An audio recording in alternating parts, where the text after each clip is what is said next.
Hold the line.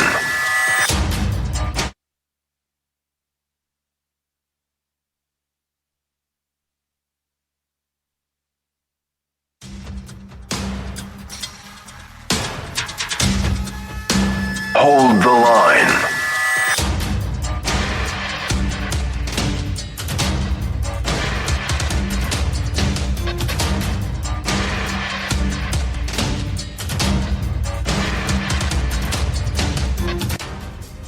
One last battle to hold the line against the night.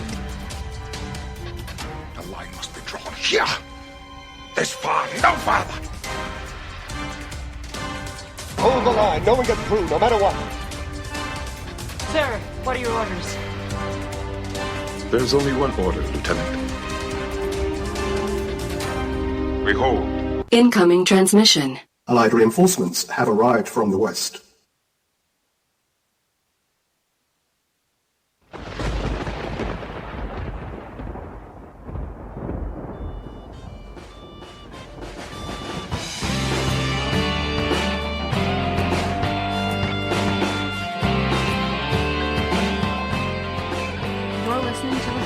On Mojo 50 Radio.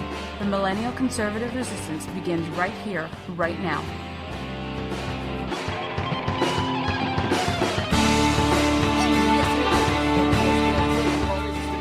Conservative Resistance does indeed begin right here, right now with you. You are listening to, and I hope you are watching as well, the HoloNet on the mighty Mojo 50. Today is Saturday. It is the 28th of September in the year of our Lord 2019.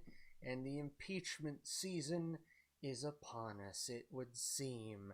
Yes, indeed, my dear listeners and viewers, she's finally done it. She has finally initiated the self-destruct sequence of the DNC.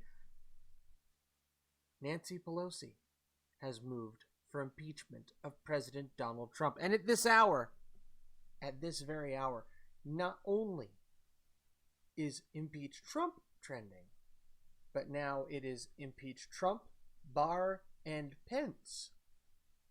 Methinks they overreach. We have way more than that to get into today. We have finally discovered the only reasonable good use of Greta Thunberg's speech and testimony before the United Nations. We finally found a good use for it. We're going to explore that later. And we also need to talk about the utterness of the divide that has befallen our country, where the best example is the impeachment proceedings against President Trump. We have become a nation of two entirely separate realities. And the sooner we accept that, the sooner we identify the problem, the sooner we can move on from it. The sooner we can start on the path back together. So I don't know if that's going to be something that we solve right here on the HoloNet, or if it's going to take a great deal more work. There are a number of opinions that are out there, not the least of which comes from notable talk show host Jesse Kelly that he published on The Federalist last year. We're going to get to that. But before we do, we're talking about Federalists. We also need to talk about Patriots. I want to talk to you about Patriot Mobile. PatriotMobile.com, long-term sponsor of Mojo 50 Radio and the HoloNet. They bring us this message. As conservatives, we stand together to fight for our freedoms.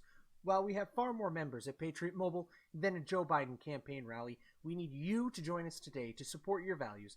Patriot Mobile provides reliable nationwide cell phone coverage. Keep your phone number, bring your own phone, or buy a new one. For a limited time, you can buy a Moto Z3 Play for only $10 a month and get one free when you activate 2 new lines of service. This is not fake news. You can buy a Moto Z3 Play and get one free. The feature-rich phone has a large screen, high-quality camera, extended battery life, and expandable storage option with unlimited plans starting as low as $25 a month. Don't wait.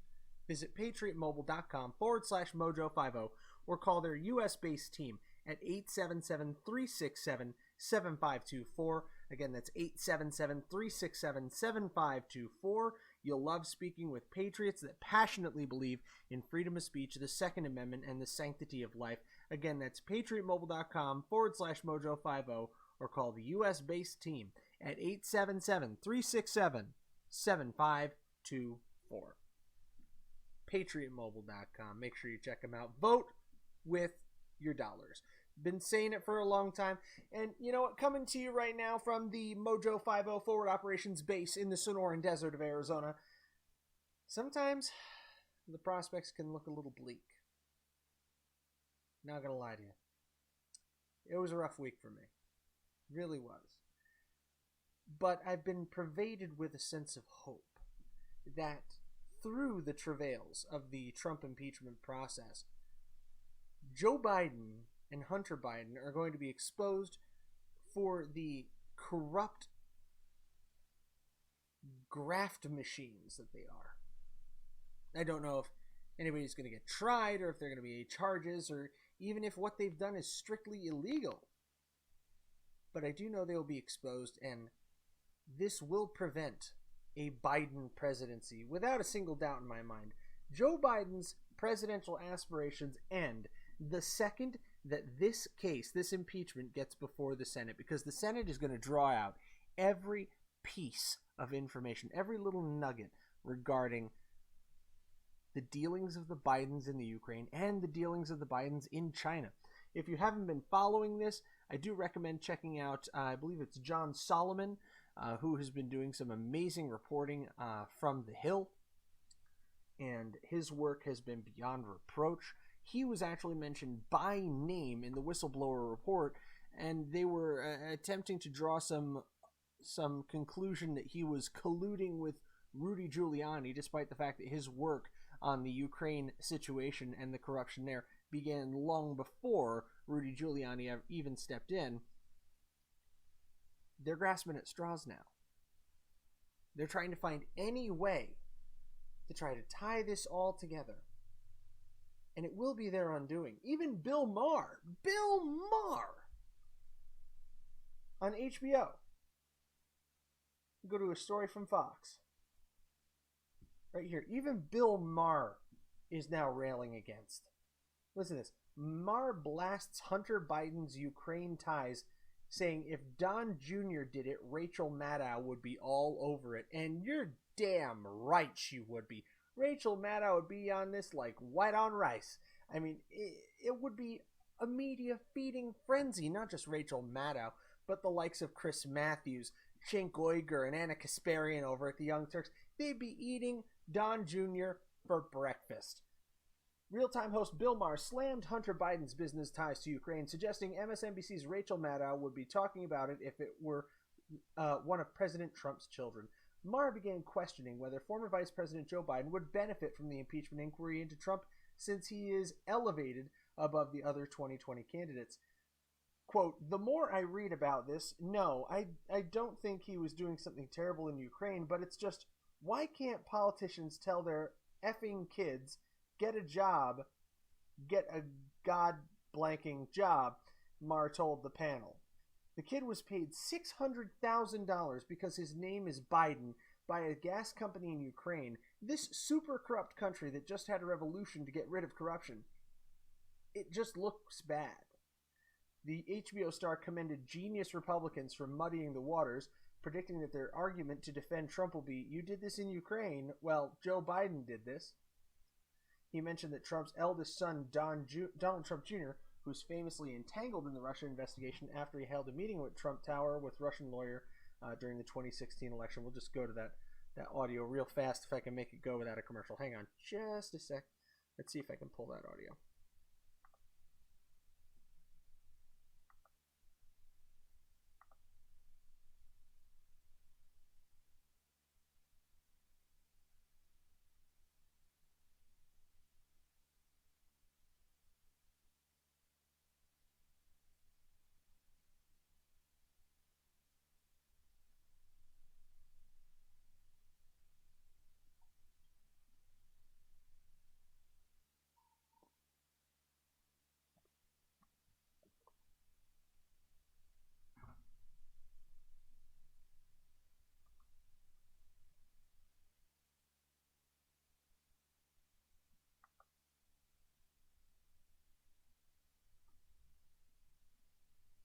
Well, it looks like that's not going to load up for us. Yeah, no, that's not going to go. Alright, well, it was worth a shot. But I digress. Alright guys, I went back in post-production and I found this audio, but real quick, I need to stress how difficult this was. Off of the original Fox story, the video and audio portion of Bill Maher's comments are gone. On the Hills article, it's gone. It took me probably about 10 minutes of searching, and buried deep within the Google search results for it, I found it on townhall.com, and it's attached to a Twitter post from, let me see here, from RNC Research. Somebody is going in on the internet and trying to expunge this audio, so check it out. Let me ask you this other question about who profits. Let me ask the question detectives ask, Huey Bono. Who profits from this as far as Democratic presidential candidates go? At first, I thought it would have been Joe Biden because now he's elevated. He's the villain, the hero that the villain is opposing and elevating in this matter. But you know what? The more I read about this, no, I don't think he was doing something terrible in Ukraine, but it's just so, why can't politicians tell their get a job? It's too swampy. Get a goddamn job. I mean, his kid was paid $600,000 because his name is Biden by a gas company in Ukraine, this super corrupt country that just had a revolution to get rid of corruption. It just looks bad. And the Republicans are geniuses at muddying the waters. Not on this one. Just to know, it's all going to be about, you did this in Ukraine, well, Joe Biden did this. It does sound like something Don Jr. would do. And if Don Jr. did it, it would be all Rachel Maddow was talking about.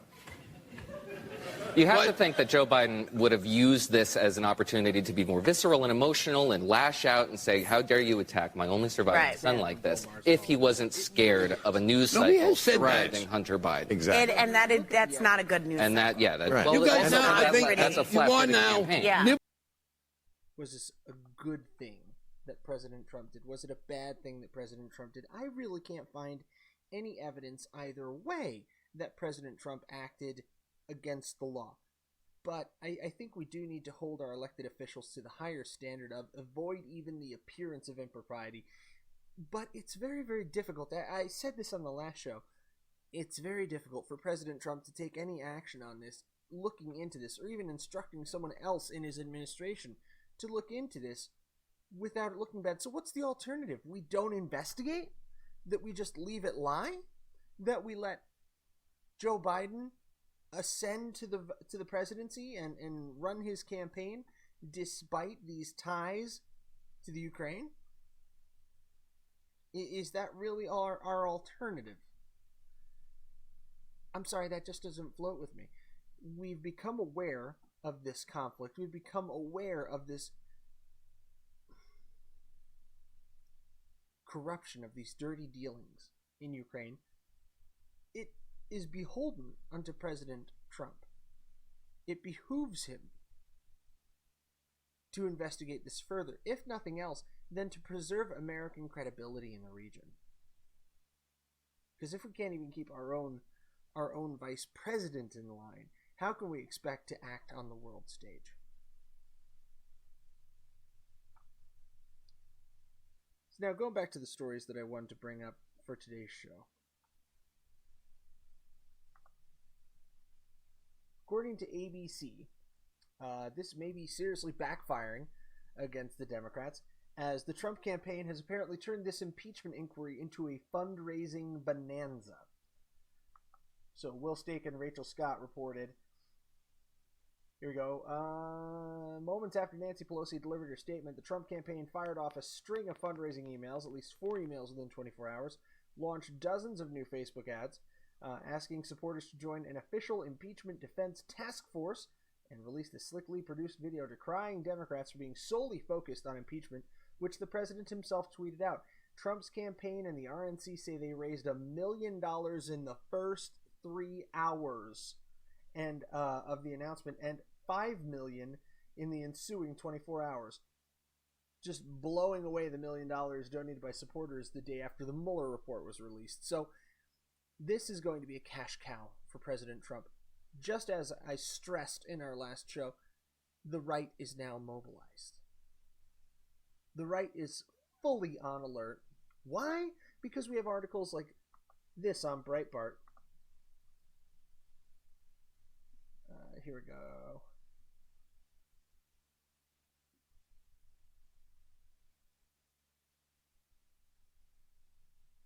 Where's the quote? Got a headline from Breitbart saying, "It's war." It's war. Go to their main page. That's Nigel Farage saying they're at war in England now. The Brexit Party's at war with Labour. But similar headlines here in the United States on Drudge and on Breitbart. Let me get that for you here on Breitbart. We're at war. These people are sick. Right now, it's a very rhetorical war, as it has been, I would say, easily for the last 10 years. How close is it to becoming more than that? How close is this to becoming a true, honest-to-God, shooting and fighting street war in the United States? Bikers for Trump have already announced again that they will descend upon Washington, D.C. in the event that President Trump actually goes to full impeachment proceedings. They've already said it. It's done. So if you have hundreds of thousands of bikers descending on Washington, D.C., putting D.C. in a state of gridlock, and then you have law enforcement attempting to respond, what does that do? What does it take for someone to react badly? What does it take for someone to do something extremely stupid and break that fragile peace?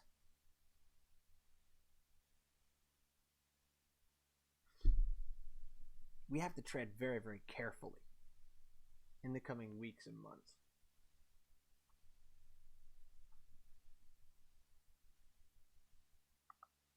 I also want to draw your attention, this is a tweet from Benny Johnson. And I'm sure you're going to hear this a couple of other places. But this is Representative Adam Schiff. Now he is the head, the DNC head, of the Intelligence Committee in the House. And he presented a narrative unlike anything I have ever seen at a Congress. This has been described as like a Trump fan film or a bad fan fiction, where he is extrapolating what he believes the president intended to say rather than what the president actually was recorded as saying in the transcripts that have been revealed to Congress. So apparently, Representative Schiff possesses some prescient powers, some omniscience, and actually knows what President Donald Trump is thinking. Listen to this.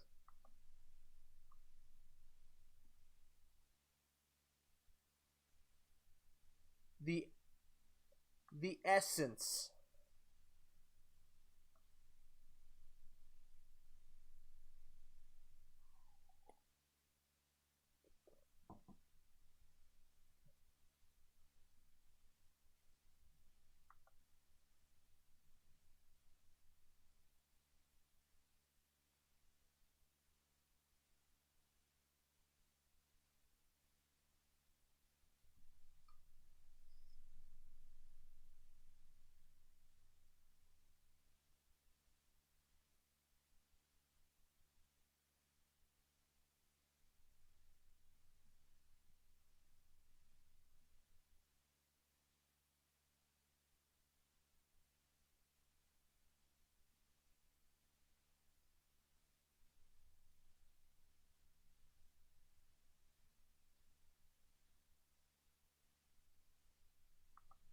in the sum and character of what the president was trying to communicate. Schiff for brains. How, in the raging free-range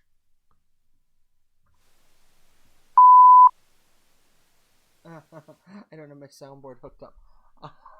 I'm trying to censor myself in real time and it's not working. How in the fornication, okay, I'll bust out the $10 word. Can you possibly know what President Trump meant, what he was thinking, what his intent was? And how do you have the unmitigated gall, the gumption, the testicular fortitude to put this farce into the congressional record? You are the head of the Intelligence Committee. This is the most unintelligent thing that has ever come out of your mouth, and that's saying something.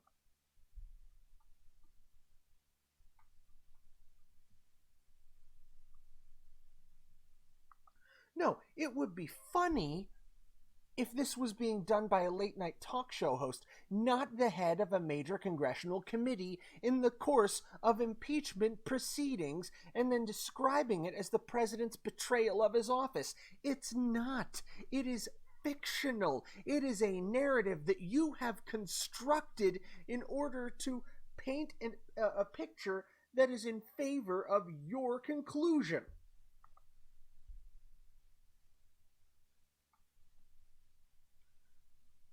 No, it doesn't represent a real betrayal, Adam. The only betrayal here is your betrayal of fact, of objective truth. You are presenting a narrative as if it is real, and then oh so thinly draping the context of paraphrasing over it. Do you think we're stupid, Adam?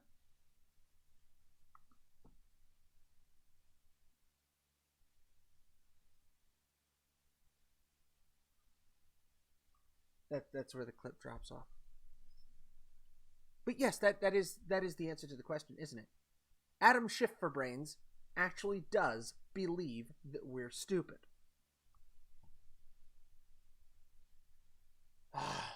This guy gives me agita. This guy gives me agita. I actually get bowel interruptions because of this guy, because I can't manage to get my head that far up my own arse. I can't do it. I'd love to see things from his perspective. I just can't get my head all the way up there. It doesn't work out for me.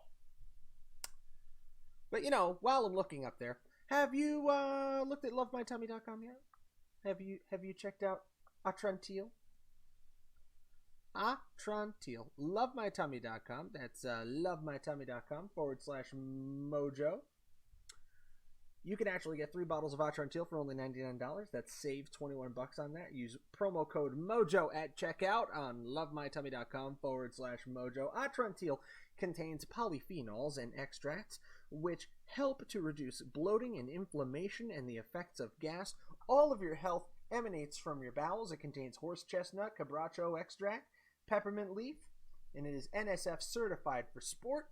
So make sure you check that out for your bloating, for your abdominal discomfort, for your body inflammation. Get your daily polyphenols with Atrantil. Lovemytummy.com, lovemytummy.com/mojo. Promo code MOJO at checkout.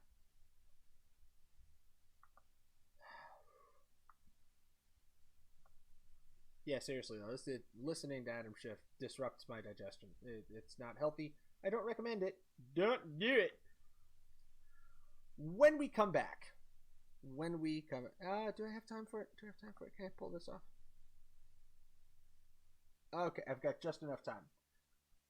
No, I'm going to save it till after. Because it's going to be worth it. Trust me, stick around through the half. It's going to be worth it.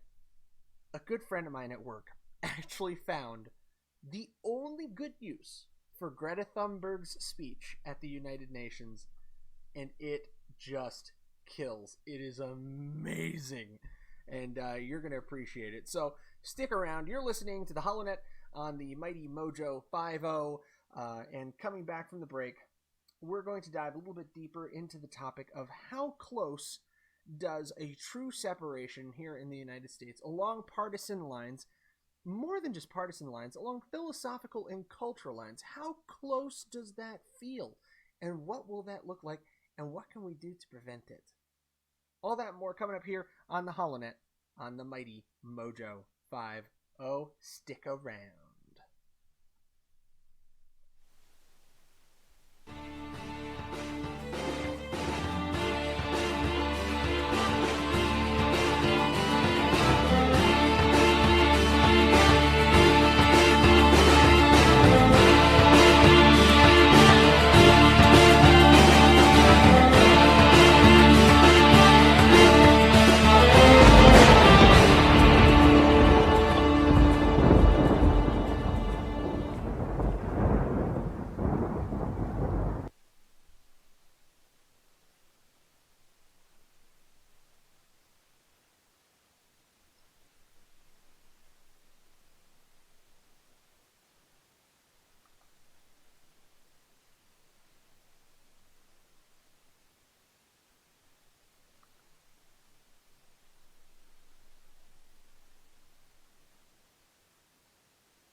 HoloNet on Mojo 50 Radio.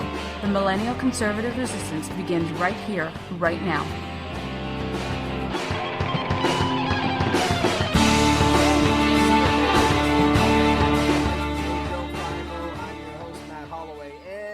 Coming back from the break, as I promised, we have it. Yes, we do. This is probably the only good use for Greta Thunberg, the climate change activist's speech in front of the United Nations. I've heard this speech so many times. The words have lost all meaning, and they continue to piss me off every single time I hear it, just because she her one line that just drives me crazy is, "I will never forgive you." Young lady, I have never asked for, I do not want, nor do I require your forgiveness. Sit down and shut up. Yeah, you should be in school. You should be in school. I thought I knew everything at 16, too. And my parents weren't dressing me up in antifascista fashion like yours are. Antifa is hiring young, it seems. Their summer internship program must be quite attractive. But here is the only good use for her speech. This is by John Mollusk, is on metalinjection.net. Link will be in the description. Check it out. This is Greta Thunberg, Death Metal by John Mollusk.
That was intense.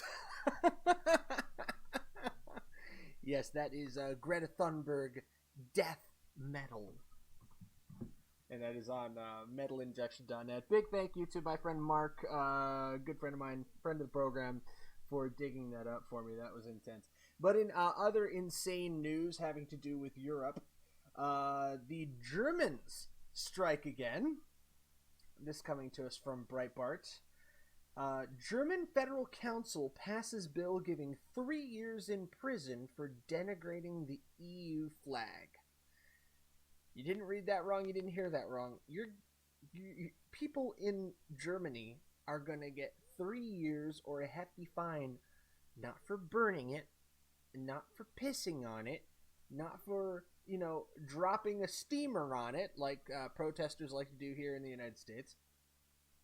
Just for the denigration of the flag, which can have multiple different permutations. I mean, you could just be saying, "Ist eine ugly flag, yeah?"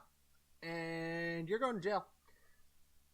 The German Bundesrat, the upper chamber of the German parliament, has proposed banning Germans from denigrating both the European Union flag and anthem. The Bundesrat, which is composed of delegates from the German states, passed a bill that could see individuals who either denigrate the EU flag or the EU anthem, Beethoven's Ode to Joy, punished with a fine or up to 3 years in prison, Die Welt reports. The German newspaper Saarbrücken Zeitung obtained a draft of the law earlier this year that urged law enforcement agencies to, quote, to take firm and effective action against those who aim to disparage the fundamental values of the European Union.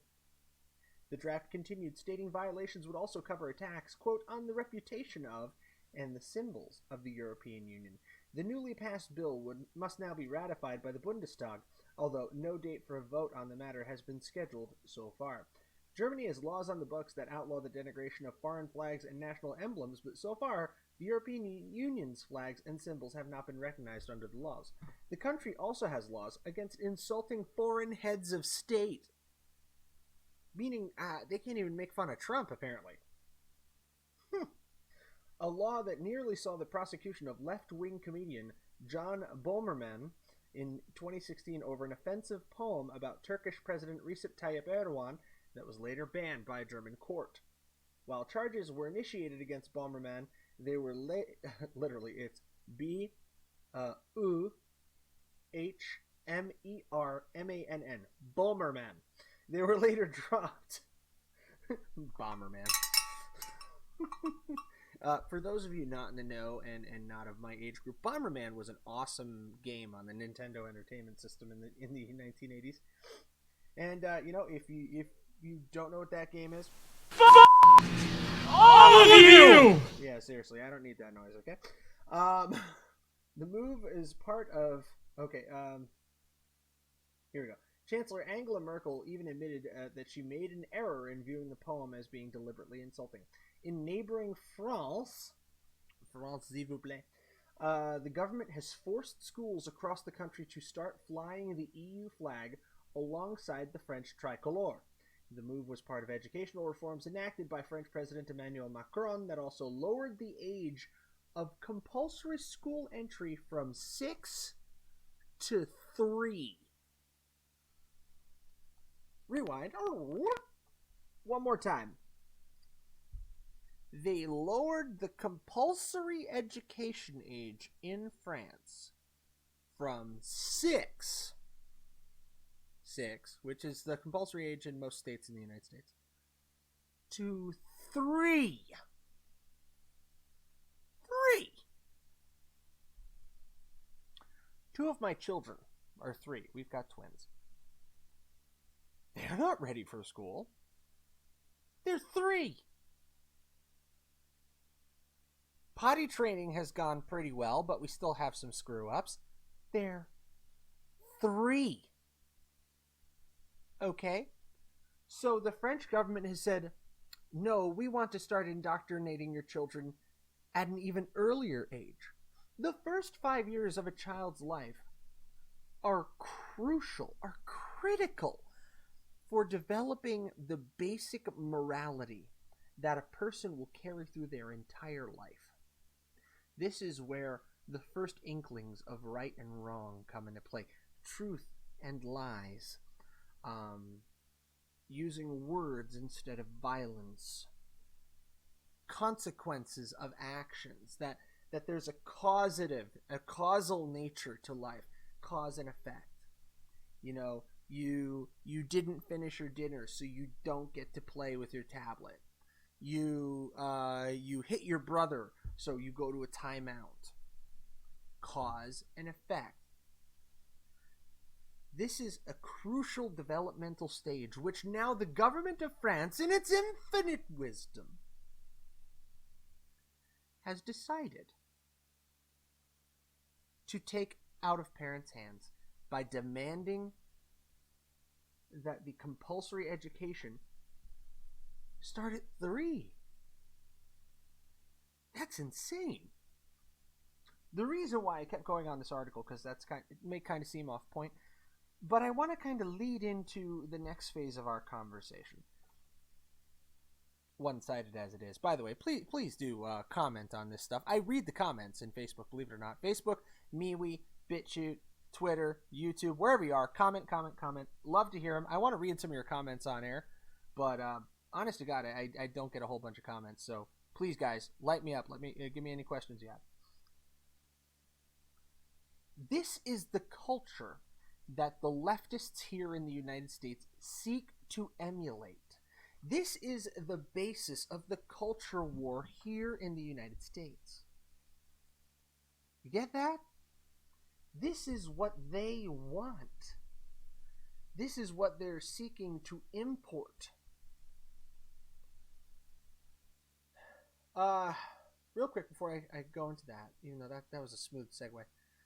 It's talking about imports, exports reminded me of it. If you haven't been on there yet, guys, please do check out combatflipflops.com. Combatflipflops.com. Bad for running, worse for fighting.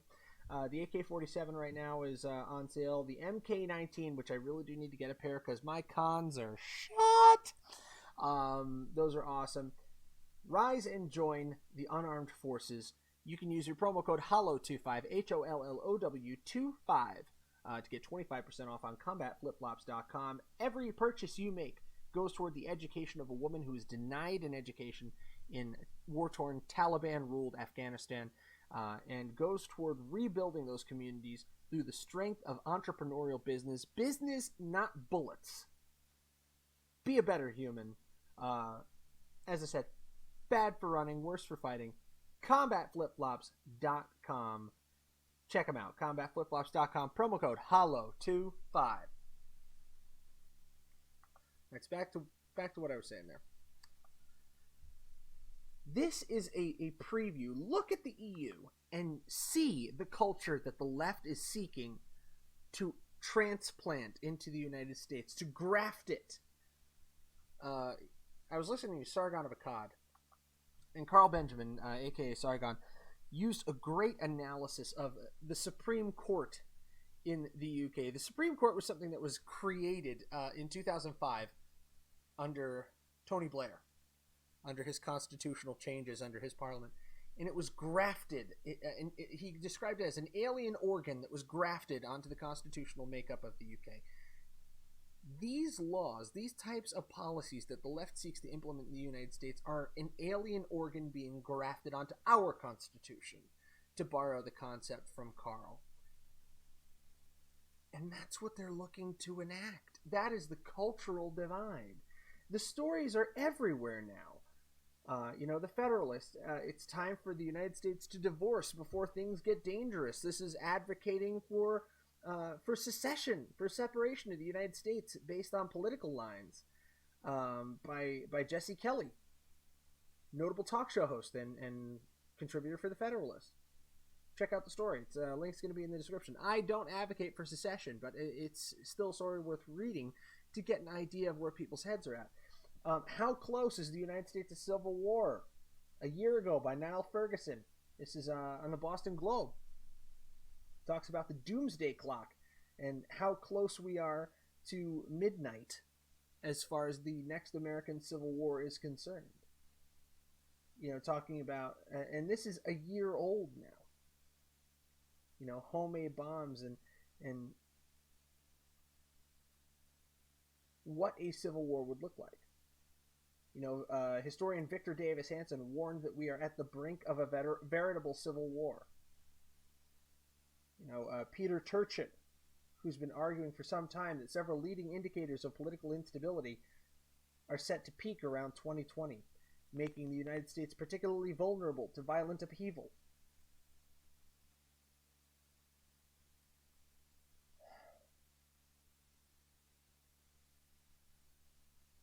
History has repeatedly shown zealous and sometimes warring tiny minorities can escalate tensions, nullify opposition, and bully the silenced majority to sanction, or at least not object to, violence. The most troubling analogy I heard last week was between the 2020 election and that of 1860. My interlocutor noted that Abraham Lincoln won a four-way race in 1860. If a centrist, say Ohio Governor John Kasich, runs as an independent, the Democrats nominate a progressive, Kamala Harris, and if Trump seeks re-election, we could have a somewhat similar situation. And then we see things like this on Breitbart. MLS, Major League Soccer, the Antifa-affiliated Iron Front symbol is a less political and controversial symbol than the original flag of the United States. So now the Antifa flag can now be flown at Major League Soccer games. How close are we? How close at hand is the next American Civil War? How many Americans will sit idly by if President Trump is successfully impeached? Will the right sit idly by if, based on this thin pretense, President Trump were ousted from office? Even getting past the impeachment piece, let's project down the road to 2020. If President Trump wins an election, or let's even say, let's try this. President Trump survives the impeachment attempt, wins 2020.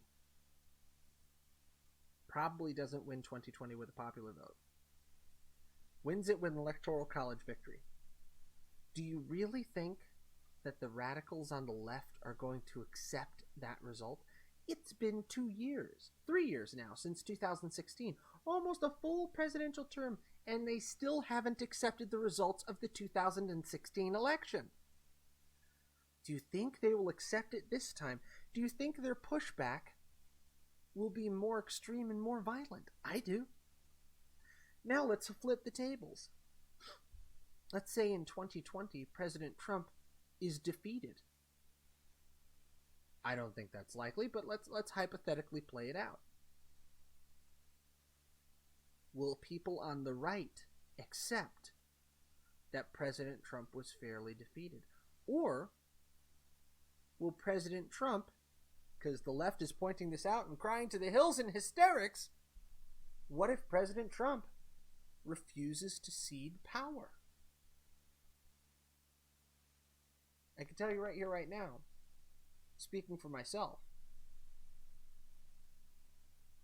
if a president refused to cede power, that's an instant problem for me, even if the results of an election are suspect. Because the failure to yield to the electoral system is a breach of the Constitution. There is no remedy in the Constitution as it stands right now for a case of massive electoral fraud. Under the existing system, the president must yield. Even if the results are overturned later in a legal battle, the president would have to yield. Which is very, very concerning, because that may put a progressive like Elizabeth Warren in office. DNC backers on Wall Street, some of their biggest fundraisers, have already said that if Elizabeth Warren is the nominee, they will pull their support for the Democratic Party, and they may even side with Trump. The well-to-do DNC backers want nothing to do with Elizabeth Warren, and it looks like after this impeachment proceeding, good old Joe Biden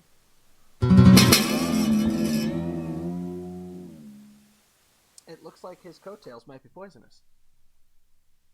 It looks like he's not going to survive this impeachment attempt, because all of the bad news about him is going to come out. All of it. We need to tread very, very carefully in the weeks and months ahead. I don't have all the information about President Trump. From what I've read, and I have read the transcript, I have read the whistleblower's report, at least those that have been made available to the public, I don't believe there's enough meat on the bone here to impeach a president of the United States. There's not enough there. It doesn't make enough sense to me. But at the same time, some of the reactions that the Trump administration has had would appear overly cautious. They ring of, methinks he doth protest too much. Moving, for example, the records of this to a secured portion of the server, and, White House aides suddenly behaving as if they were caught with their hand in the cookie jar, when there isn't really a solid indication that anything untoward took place. But I think we're living in a world where rational responses appear irrational. Because remember what I said earlier. Avoid even the appearance of impropriety. Even the very appearance of it. And that's what I think the White House was acting out of. An abundance of caution to avoid even the appearance of impropriety. Because otherwise, how do you deal with a situation like this? You must be secretive. You must be selective about who you involve.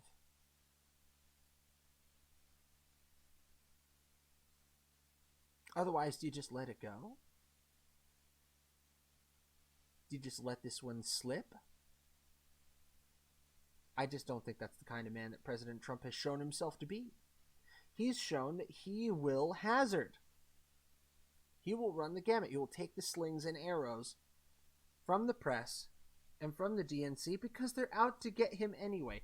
If it's not this, it's something else, and at least with this, he stands a reasonable chance of exposing true corruption and, knocking out a political rival who doesn't deserve to be considered upon that stage. Because if Joe Biden used his position as Vice President of the United States to get his son some sweetheart gigs in the Ukraine and China, I don't want that man to be President of the United States. At least President Trump, in including his children in his administration, has been very upfront about it, that he's bringing them in as advisors. Personally, I'd rather that. But at the same time, I'm not a Trump apologist. I don't like, per se, the way the president has been handling this because it lacks subtlety. It's something I've regularly accused President Trump of, and I've held against him in the way his administration does business. They lack subtlety. Sometimes that's a good thing. Sometimes that's a bad thing. In this situation, I think it's hurting him more than it's helping him. But it is, at the same time, endearing him to a lot of the American voting public. Because he's pointing out, Joe Biden and his son did this, and I'm trying to find out all the particulars to see if there's a crime there, to try to solve for the corruption that we were supposed to be eliminating in the Ukraine, but instead we seem to have brought in. And Adam Schiffbrain's fantastical fan fiction adventure notwithstanding, if you read the actual text of the call notes, because it's not a true word-for-word transcript, but if you read the call notes, it becomes very clear. Yes, the president did ask the president of Ukraine to move forward with the investigation, but there was no quid pro quo. President Trump also withheld aid, which, if you base it off of the pattern of actions that he was taking, do you want to provide aid to a government that you're concerned is suffering from mortal internal corruption? Does that make sense? And furthermore, the granting and withholding of aid programs being used as a political lever, that's as old as the United States is. I'm not saying it's right or wrong. I'm just saying it's nothing freaking new. What we have to get to is the motivation. Was this purely for the president to gain leverage over a political rival? Or is this truly the president taking out the trash and wanting to drain the swamp and set things right with Ukraine and do some justice unto the Bidens?